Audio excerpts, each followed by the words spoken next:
사도행전 10장 1절부터 16절까지 말씀 우리 다 찾으셔서 한 절씩 교독하고 마지막 절은 함께 읽겠습니다. 사도행전 10장 1절부터 16절까지 말씀, 제 성경은 203쪽에 있습니다. 신약성경 203쪽 사도행전 10장 1절부터 한 절씩 교독합니다. 가이사랴에 고넬료라 하는 사람이 있으니 이달리아 부대라 하는 군대의 백부장이라. 그가 경건하여 온 집안과 더불어 하나님을 경외하며 백성을 많이 구제하고 하나님께 항상 기도하더니, 하루는 제 9시쯤 되어 환상 중에 밝히 보매 하나님의 사자가 들어와 이르되 고넬료야 하니, 고넬료가 주목하여 보고 두려워 이르되 주여 무슨 일이니이까? 천사가 이르되 내 기도와 구제가 하나님 앞에 상달되어 기억하신 바가 되었으니 내가 지금 사람들을 요바에 보내어 베드로라 하는 시몬을 청하라.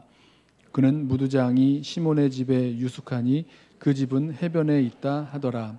마침 말하던 천사가 떠나매 고넬료가 집안 하인 둘과 부하 가운데 경건한 사람 하나를 불러 이 일을 다 이루고 요바로 보내니라.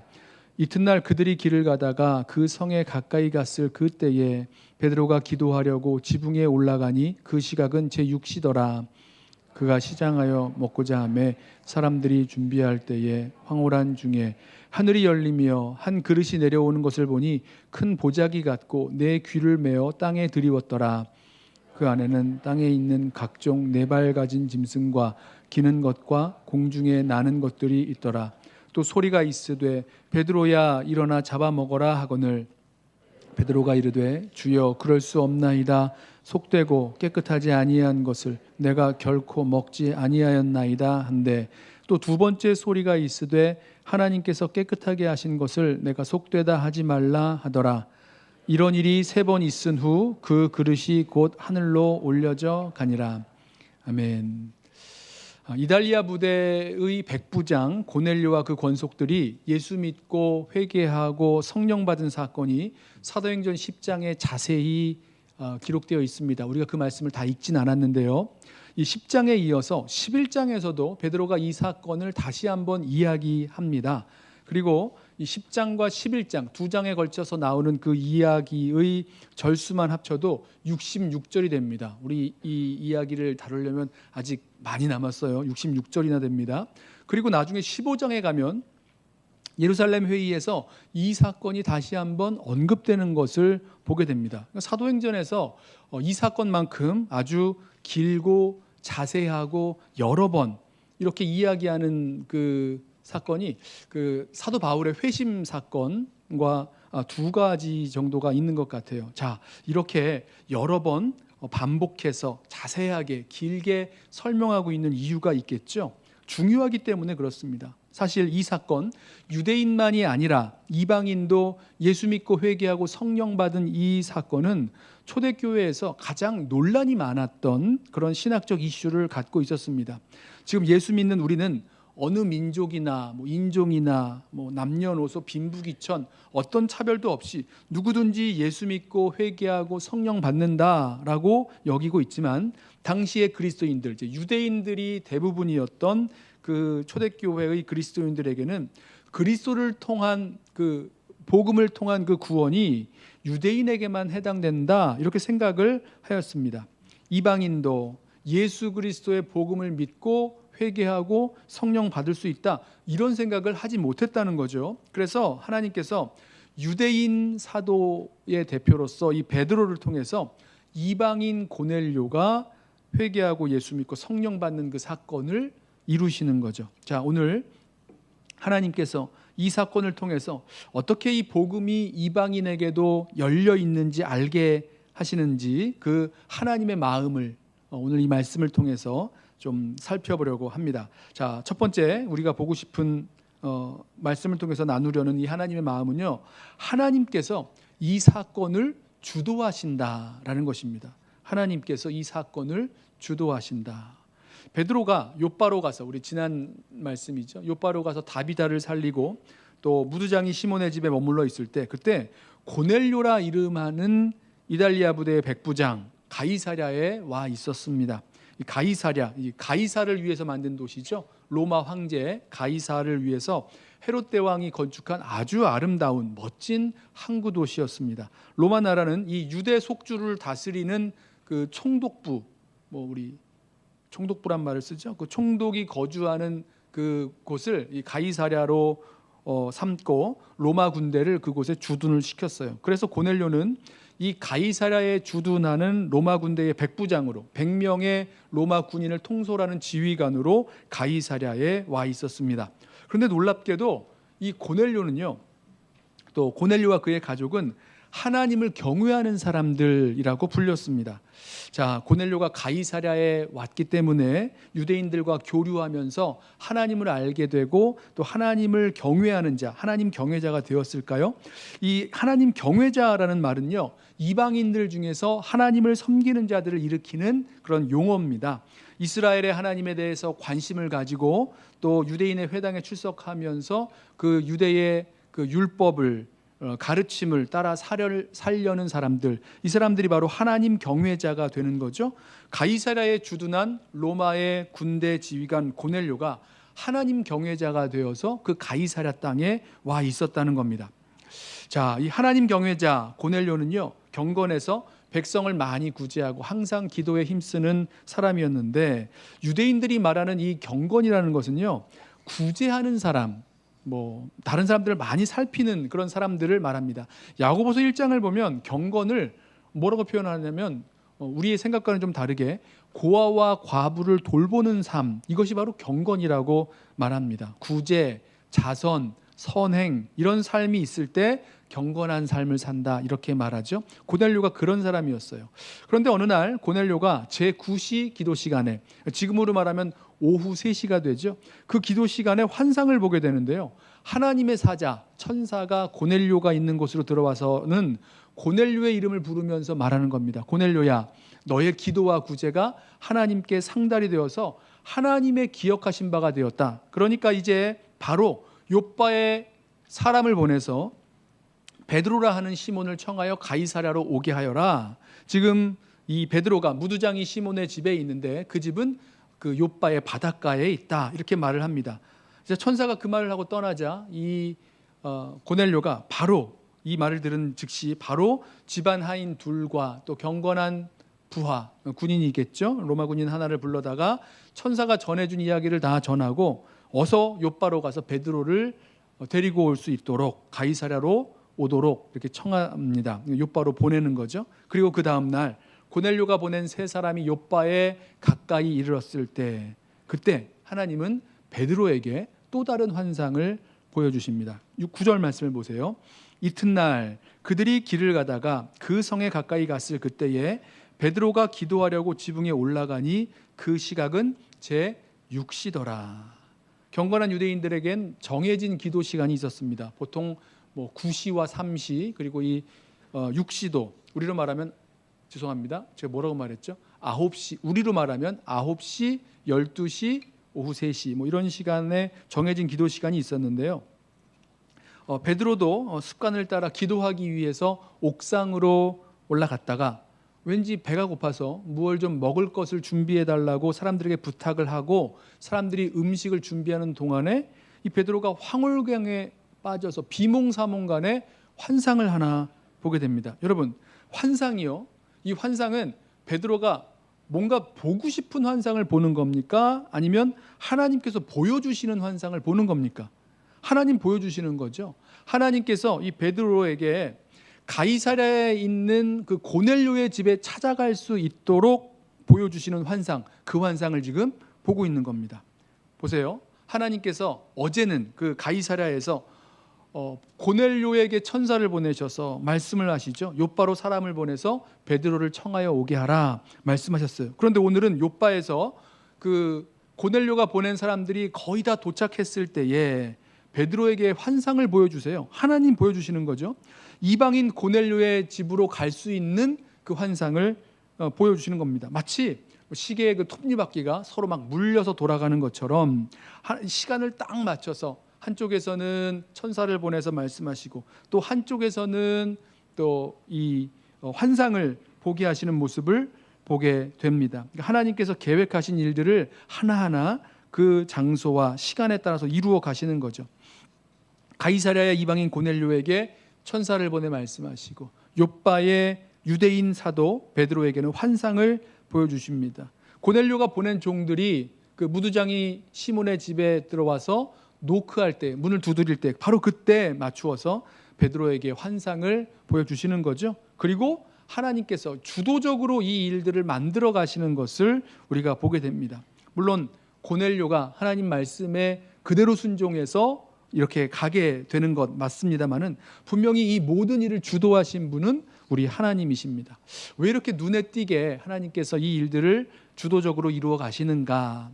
막 천사도 보내시고 환상도 보여주시고 사람들을 이동도 하게 하시고 어떻게 이 일들을 이루시는 건가? 왜냐하면 하나님께서 유대인만이 아니라 모든 민족, 이 이방인들도 구원하시려는 그런 마음과 계획을 갖고 계시기 때문입니다. 처음부터 그러셨어요. 여러분 기억하시죠? 모든 민족을 구원하시려는 그런 계획과 마음이 있으셨기 때문에 아브라함을 부르실 때 뭐라고 말씀하셨냐면 땅의 모든 족속이, 그러니까 아브라함의 자손, 이스라엘 사람들만이 아니라 땅의 모든 족속이 너로 말미암아 복을 받을 것이다 말씀하셨죠. 선지자들을 통해 말씀하실 때도 말씀하시기를 내 집은, 하나님의 집은 만민이 기도하는 집이라 말씀하셨고 열방이 여호와의 영광을 보게 되리라 말씀하셨어요. 베드로가 오순절 설교에서 인용했던 요엘 선지자도 말씀하기를 말세에 내가 내 영을 만민에게 부어주겠다, 모든 육체에 부어주겠다 말씀하셨어요. 예수님 승천하시면서 제자들에게 뭐라고 말씀하시냐면 모든 민족을 제자 삼으라 말씀하셨습니다. 하나님의 구원은 유대인만을 위한 구원이 아니었죠. 그들을 통해서 모든 민족, 열방, 만민, 모든 족속이 하나님께로 돌아오게 되기를 원하셨다는 겁니다.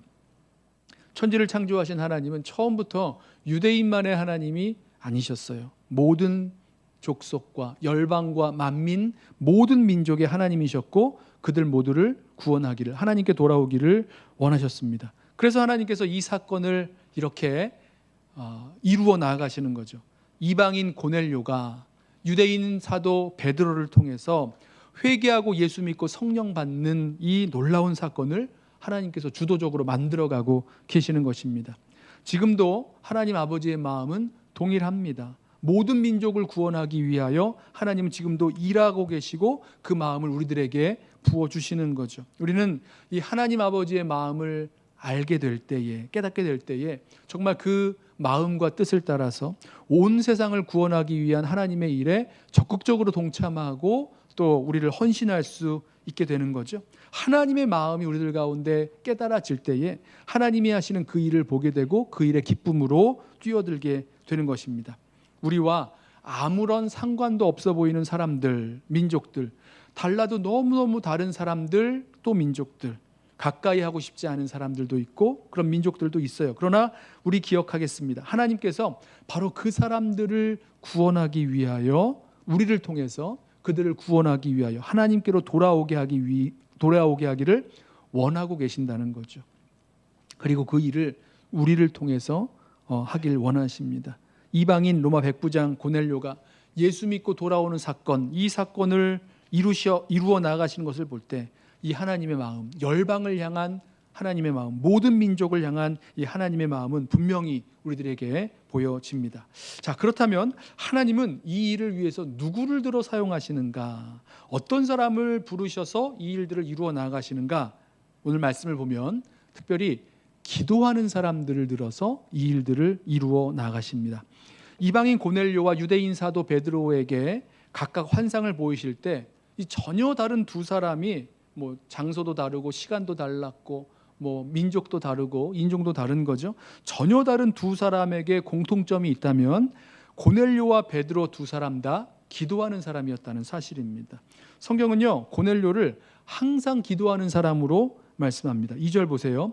그가 경건하여 온 집안과 더불어 하나님을 경외하며 백성을 많이 구제하고 하나님께 항상 기도하더니. 이방인 고넬료는 항상 기도하는 사람이었어요. 고넬료는 유대인의 그 기도 전통 가운데 자라난 사람이 아닙니다. 뭐 아버지, 어머니, 뭐 그 공동체가 하나님께 기도하라고 가르쳐주는 그런 가정이 아니었어요. 그런 기도 전통 가운데서 자라나지 않은 이방 사람이었습니다. 뭐 기도를 해야만 하는 그런 뭐랄까요, 직업, 뭐 목사나 전도사나 선교사나 이런 것도 아니었죠. 로마 군인이었습니다. 그러니까 기도와는 전혀 거리가 멀 수밖에 없는 사람이었는데 고넬료는 항상 기도하는 사람으로 불립니다. 항상 기도함으로 하나님께 나아간 사람. 그래서 이 사람을 하나님이 쓰시는 거죠. 고넬료가 그 구시 기도 시간에 기도할 때에 천사가 나타나서 고넬료의 기도에 대해서 뭐라고 말했는지 아세요? 4절 보세요. 천사가 이르되 내 기도와 구제가 하나님 앞에 상달되어 기억하신 바가 되었다 말씀합니다. 고넬료의 그 기도와 구제를 하나님이 기억하신다. 이 원어로 직역을 하면은 기도와 구제가 기념물이 되어서 하나님 앞에 올라갔다, 이런 뜻입니다. 그러니까 하나님께서 이 고넬료의 기도를 들으시고 응답하신다는 거죠. 천사들을 보내셔서 이 베드로를 청하여 말씀을 듣게 하라는 이 말씀을 하신 거, 이게 바로 기도의 응답이라는 거죠.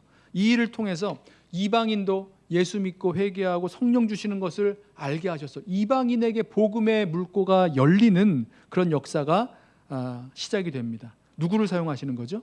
기도하는 사람. 기도하는 사람을 통해서 말씀하시고 기도하는 사람을 들어서 이 일들을 이루어 나가시는 겁니다. 베드로도 마찬가지였어요. 기도하는 사람이었죠. 그날 기도하러 그 옥상에, 지붕에 이렇게 올라갔다가 환상을 보게 됐다는 겁니다. 기도하는 두 사람, 그것도 시간을 정해놓고 기도하는 그 두 사람을 통해서 그곳과 이곳에서, 서로 다른 곳에서 하나님의 타이밍을 맞추어서 복음의 장벽을 넘어서는 그 놀라운 역사가 시작이 되는 것입니다. 로마에서 가이사랴로 온 고넬료를 생각해 보세요. 예루살렘에서 루따를 거쳐서 요바로 오게 된 베드로를 생각해 보세요. 이 두 사람이 다른 곳에서 다른 시간에 기도하고 있을 때, 그때 하나님이 역사하셔서 이방인 선교의 물꼬를 여신다라는 겁니다. 여러분, 하나님께서 하나님의 새로운 일을 시작하려 하실 때에 대체 누구를 불러 이 일을 맡기시겠습니까? 누구를 불러 하나님이 원하시는 일들을 시작하시겠습니까? 누굴까요? 기도하는 사람입니다. 기도할 때, 기도하는 자리에서 하나님의 마음이 우리들 가운데 부어지고, 기도할 때 하나님의 뜻을 분별하게 되고 하나님의 말씀을 알게 되고 하나님의 뜻을 구하는 자리가 기도하는 자리 아닙니까? 그리고 그 기도하는 자리에서 우리는 순종을 결단하고 또 헌신하게 되는 일들이 우리들에게 나타나죠. 말씀을 보면요, 이 기도하는 사람 고넬료는요, 하나님 말씀에 즉시 순종합니다. 5절 보세요.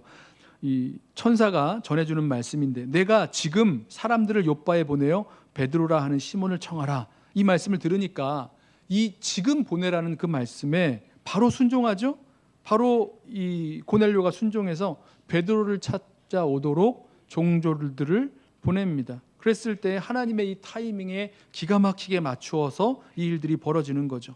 고넬료가 이렇게 될 거를 다 알고 순종한 것 아니었어요. 어떻게 될지 몰라도 하나님 말씀하시면 이 일에는 반드시 뜻이 있는 줄로 알고 그냥 믿고 순종하는 겁니다. 이 기도하는 사람들에게 나타나는 특징이에요. 기도하는 베드로도 성령께서 말씀하실 때에 지금 찾아온 사람을 의심하지 말고 가라 말씀하시기에 끝내 순종하면서 이 사람들을 따라가죠. 무슨 말씀입니까? 기도했기 때문에 하나님의 음성을, 하나님의 뜻을 분별할 수 있었고 들을 수 있었고 그 말씀에 순종하며 나아갈 수 있다는 겁니다. 여러분, 우리에게도 마찬가지예요. 기도하지 않으면요, 하나님의 음성을 깨닫지도 못하고 순종하겠다는 결단도 내릴 수가 없습니다. 순종 못하죠. 그러니까 하나님께서 하나님의 놀라운 일을 맡기시고 시작하실 때에 누구에게 이 일을 맡겨야 되지? 누구에게 이 일을 시작하게 해야 되지? 하실 때 누구를 눈여겨보시고 찾으시는가? 바로 기도하는 사람일 수밖에 없다는 거죠. 하나님은 기도하는 사람, 그리고 기도 가운데 순종을 결단하는 사람, 바로 그 사람을 찾아 쓰시는 거죠. 고넬료와 베드로처럼 저와 여러분도 정말 주님 앞에 나아가 기도할 수 있는 그 시간이 꼭 있으시기를 원합니다. 기도할 시간을 정하고 그 시간에 주님의 은혜를 구하며 나아갈 수 있는 사람, 바로 그분들을, 그 기도하는 분들을 하나님께서 들어 쓰시는 줄로 믿습니다. 안타깝게도 저와 여러분의 이 삶의 자리에서 기도의 자리, 기도의 시간이 많이 없어지고 있는 것 같다, 이런 생각이 듭니다. 어떠세요? 정말 마음을 다해서 하나님 앞에 기도하며 주님의 은혜를 구하며 나아갔던 그 시간은 언제셨습니까? 이 베드로와 고넬료가 시간을 정해놓고 주님 앞에 기도하는 시간을 가졌던 것처럼 저와 여러분도 이 시간 다시 한번 그 기도의 자리를 찾고 기도의 시간을 확보할 수 있는 저와 여러분 되기를 소원합니다. 그러면 그 기도의 시간 가운데 기쁨도 알게 해주실 것이고 기도의 능력도 경험하게 해주실 것이고 하나님께서 우리를 하나님의 일에 멋지게 사용하게 해주실 줄로 믿습니다. 자, 마지막으로 하나님의 마음은요, 하나님은 우리의 편견을 넘게 하십니다. 하나님께서 베드로에게 환상을 보여주시는데 그 환상이 뭐냐면 하늘이 열리고 큰 보자기 같은 그릇 하나가 내려옵니다. 그 보자기의 네 귀퉁이가 줄에 매여서 이렇게 땅으로 이렇게 내려집니다. 근데 그 보자기 안을 보니까 거기 세 종류의 짐승들이 있었어요. 네 발로 걷는, 땅에서 걷는 짐승들이 있었고, 기는 것들이 있었고, 또 공중을 나는 것들이 담겨 있었습니다. 그때 하늘에서 소리가 들리는데 베드로야 일어나 잡아먹으라는 소리를 듣습니다. 그때 베드로가 주여 그럴 수 없습니다 대답을 하죠. 왜냐하면 이 보자기에 담겨 있는 짐승들은 레위기 11장에 나오는 그 구약 율법의 그 정결예에 따르면 부정한 짐승들입니다. 먹을 수 없는 짐승들이에요. 그동안 이 레위기의 정결법을 따라서 베드로는 이런 부정한 짐승 먹어본 적은 없습니다. 여러분들은 다 먹어보셨어요. 이 부정한 짐승 다 먹어보셨는데 베드로는 먹어본 적이 없었어요.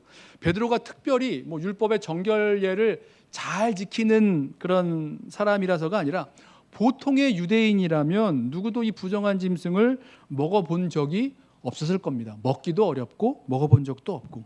그러니까 못 먹겠다는 거죠. 주여 그럴 수 없습니다. 먹어본 적도 없고 또 율법에 주님께서 먹지 말라고 하신 거기 때문에 먹어본 적이 없다는 겁니다. 그런데 이어서 하늘에서 다시 한번 소리가 들립니다. 중요한 말씀이에요. 15절. 또 두 번째 소리가 있으되 하나님께서 깨끗하게 하신 것을 내가 속되다 하지 말라 하더라. 부정한 짐승을 먹어본 적도 없고 먹을 수 없다고 하는 베드로의 거절, 이거를 완전히 뒤집는 말씀이죠. 뭐라고 말씀하십니까? 베드로가 아는 대로 이 부정한 짐승들인데 하나님께서 깨끗하게 하셨다라는 겁니다. 하나님께서 깨끗하게 하셨다. 그러니 네가 이것을 부정하다, 속되다 말할 수 없다라는 거죠. 자, 이 말씀을 듣고 베드로가 그 보자기에 있는 하나님께서 잡아먹으라고 말씀하신, 그리고 하나님께서 깨끗하게 하셨다라고 하신 그 짐승들을 잡아먹었을까요? 먹지 않죠. 하나님이 깨끗하게 하셨다 그러는데, 그리고 잡아먹으라고 말씀하시는데 못 먹습니다. 아무리 말씀하셔도 먹지 않습니다. 그렇게 해본 적도 없고 그렇게 하면 안 된다고 생각하고 있으니까 안 먹는 거죠. 하나님 주시는 말씀이 사실은 수긍이 안 되는 거예요. 주여 그럴 수 없나이다. 속되고 깨끗하지 아니한 것은 내가 결코 먹지 아니하였나이다. 똑같은 대화가 3번 반복되고 똑같이 말씀하십니다. 베드로에게 하나님이 깨끗하게 하신 것을 내가 속되다 하지 말라. 이 말씀을 3번 들은 후에야 그 하늘에서 내려왔던 보자기가 올라가는 그 환상이 맞춰집니다. 자, 이 환상을 통해서 하나님은 베드로에게 무슨 말씀을 하시는 걸까? 베드로는 이 환상을 어떻게 이해했을까? 사실은 잘 이해를 못했어요. 구약 성경의 율법에 분명히 부정하다고 말씀하신 것들인데 왜 이제 하나님께서 이걸 깨끗하게 하셨지? 이게 대체 무슨 말씀이지? 베드로는 궁금했을 겁니다. 아마 이때 베드로가 예수님께서 하신 말씀을 기억했을지도 모르겠어요. 예수님께서 이 먹는 것 때문에 안식일에 그 이삭을 따먹는 일로 가지고 이 바리새인들이 이 일을 가지고 책망을 하자 예수님 말씀하시죠. 사람 몸 밖에서 안으로 들어가는 것, 음식입니다. 사람 몸 밖에서 안으로 들어가는 것이 사람을 더럽게 하는 것이 아니다. 반대로 사람 안에서 나오는 것, 악한 말과 마음과 생각들, 이런 것들이 사람을 더럽힌다고 하셨어요. 그리고는 말씀하시기를 모든 식물을 깨끗하다고 말씀하셨습니다. 베드로가 이 말씀을 생각했을까요? 안 했을까요? 자, 베드로는 나중에 이 환상의 의미를 알게 되는데요. 이 환상의 메시지는, 이 환상이 갖고 있는 메시지는 분명합니다. 하나님이 부정한 것을 깨끗하게 하시면 깨끗하게 된 거예요. 하나님이 깨끗하게 하셨으면 깨끗한 겁니다. 이것을 하나님이 그렇게 하셨고 그렇게 말씀하셨는데 이것을 베드로가 속되다, 부정하다라고 할 수 없다라는 겁니다. 여러분 잘 생각해 보세요. 하나님께서 깨끗하다, 깨끗하게 하셨다라고 말씀하시는데도 우리는 아닙니다, 안 됩니다, 할 수 없습니다, 이렇게 말하고 있는 경우가 있지 않습니까? 똑같은 거죠. 내가 가지고 있는 기준, 내가 가지고 있는 생각, 편견과 선입견 이런 것들을 가지고 그렇게 말하는 겁니다. 이 내가 가지고 있는 선입견, 편견, 이 생각들을 깨야 거기에서 복음의 확장이 시작되는 거죠. 베드로가 본 환상에서의 문제는요, 단순히 뭘 먹어야 되느냐, 먹어도 되느냐 안 되느냐, 율법에 부정한 것과 부정하지 않은 것이 무엇이냐, 정해져 있느냐, 의식적으로 깨끗하냐 깨끗하지 않으냐, 어떻게 이게 깨끗하게 되느냐, 이런 차원의 문제가 아니라 하나님께서 깨끗하게 하신 것을 그대로 인정하느냐 아니냐 문제인 거죠. 하나님이 정하시는 겁니다. 내가 가지고 있는 생각과 내가 가지고 있는 어떤 기준들이 아니라 하나님이 그렇게 하셨다면 하신 거고요. 하나님이 깨끗하다 말씀하시면 깨끗한 겁니다. 하나님이 그렇게 하실 수 있다는 거예요. 내가 정하는 게 아니라 하나님께서 정하시고 하나님께서 그렇게 하신다는 겁니다. 오늘 몇 절입니까? 내가 속되다 하지 말라 하시는 그 말씀을 잘 살펴보면 이 너라는 말이 강조돼 있어요. 이 헬라어 말에는요, 그 주어를 이 대명사로 사용하지 않아도 동사의 그 주어가 나타나 있기 때문에 굳이 쓸 필요가 없는데 일부러 너라는 말을 쓴다면, 이 주어를 쓴다면 그 주어를 굉장히 강조하는 뜻이 돼요. 네가 속되다라고 말하면 안 된다는 거죠. 왜죠? 하나님이 하신 일이기 때문에, 하나님이 깨끗하게 하셨기 때문에라는 것입니다. 하나님이 하시면 되는데 우리는 우리의 생각에 붙잡혀 있어서 하나님 이거 안 됩니다, 하나님 그렇게 하시면 안 됩니다 라고 이야기하고 있는 그런 고정관념들, 편견들, 생각들, 이런 것들이 베드로가 보여주고 있는 속되다고 여기며 배제했던 그런 사람과 또 방법들과 사역들이 아니었나 생각을 해봅니다. 사실 실제적으로도 문제가 되는 게 이런 부정한 음식 문제 때문에 유대인들이 이방인의 집에 들어가지 않습니다. 이방인의 집에 들어가서 함께 음식을 나누고 교제하지 못하는 이유가 이 부정한 음식을 먹고 교제하거나 거기에 닿거나 이러면 나도 부정하게 되기 때문에 아예 이방인의 그 집에 초청을 받아도 가려하지 않는 거죠. 만약에 베드로가 이 생각을 끝까지 고집하고 있었다면요, 이제 곧 고넬료의 초청을 받아서 그 가이사랴로 가야 될 터인데 거기 못 가는 거죠. 고넬료의 집에 못 들어가는 거죠. 고넬료의 집에 들어가서 함께 교제하고 식탁의 교제를 나눌 수 없게 되는 거죠. 자, 이 문제가 생기는 겁니다. 여러분 보세요. 자, 하나님께서 깨끗한 것과 더러운 것, 부정한 것과 거룩한 것 사이에서 베드로가 가지고 있었던 그런 편견과 고정관념, 이것을 깨뜨리십니다. 왜죠? 하나님께서 깨끗하게 하실 수 있는 분이시기 때문이라는 거죠. 사람이 스스로 할 수 없는, 사람이 상상도 하지 못하는 그런 엄청난 하나님의 깨끗하게 하시는 그 역사가 여기에 담겨 있습니다. 뭐죠? 예수 그리스도의 보혈로 우리의 모든 죄값을, 죄를 씻으시는 그 순간에 이 아무런 공로 없이, 값 없이 죄인을 의롭다 하시는, 그 거룩하게 하시는 그 하나님의 역사가 담겨 있다는 거죠. 자, 오늘 이 환상 속에서 볼 수 있는 이 사건은요, 이방인이라는 당시에 베드로와 그리스도인들이 넘을 수 없었던 그런 복음의 장벽을 넘게 하시는, 그래서 누구나 뭐 어떤 민족, 어떤 인종, 어떤 문화권에 있는 사람이든지 누구나 그 복음의 은혜 안으로 들어올 수 있는 것을 보여주는 환상입니다. 저 이방인 로마 사람, 뭐 유대인들에게는 원수와 같은 사람들 아니겠습니까? 그 로마 사람 백부장 고넬료도 하나님의 은혜 안으로 들어올 수 있으니 누구라도 어떤 민족, 어떤 인종, 어떤 신분 그 누구라도 예수 그리스도의 복음으로 말미암아 하나님께로 돌아올 수 있는 그 길을 열어놓으신 것, 보여주시는 거죠. 여러분, 우리의 삶에 있어서도 하나님께서 된다고 하시는데, 맞다고 하시는데 내가 가지고 있는 생각 때문에 아니라고 우기면서 하나님의 말씀을 인정하지 못한 채 나아가는 경우가 있는지 한번 살펴보시기 바랍니다. 바로 그 자리가 예수 그리스도의 복음을 확장시키는 것을 가로막는 역할을 할 수 있다는 거죠.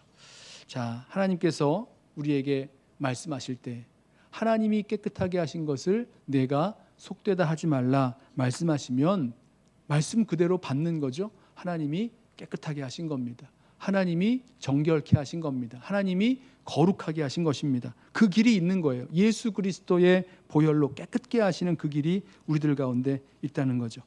말씀을 좀 정리합니다. 여러분, 하나님께서 이스라엘을 통해서 이방인을 구원하시는 그 계획을 주도해 나가십니다. 우리와 다른 사람, 다른 민족, 또 꺼려지는 그 사람들까지라도 구원하여 하나님께로 돌아오게 하시려는 것, 그것이 하나님 아버지의 마음인 줄로 알아 그 일에 헌신할 수 있게 되기를 소원합니다. 그 일을 위해서 누구를 사용하시는가? 바로 기도하는 사람들, 시간을 정해놓고 주님 앞에 나아가 기도하는 그 사람들에게 주님은 말씀하시고 주님의 마음을 부어주시고 그 사람들을 통해서 일하십니다. 그리고 하나님은 하나님이 하십니다. 하나님이 깨끗하게 하셔서, 또 하나님이 깨끗하게 하신 것을 괜히 우리가 가지고 있는 편견과 고집과 또 그런 생각을 가지고 부정하다, 안 된다, 할 수 없다 하는 것이 아니라 하나님이 정결하게 하셨다고 하셨으니 그것을 믿음으로 인정하고 순종하며 나아갈 수 있는 저와 여러분 되시기를 예수님의 이름으로 부탁하며 축원합니다. 기도하겠습니다.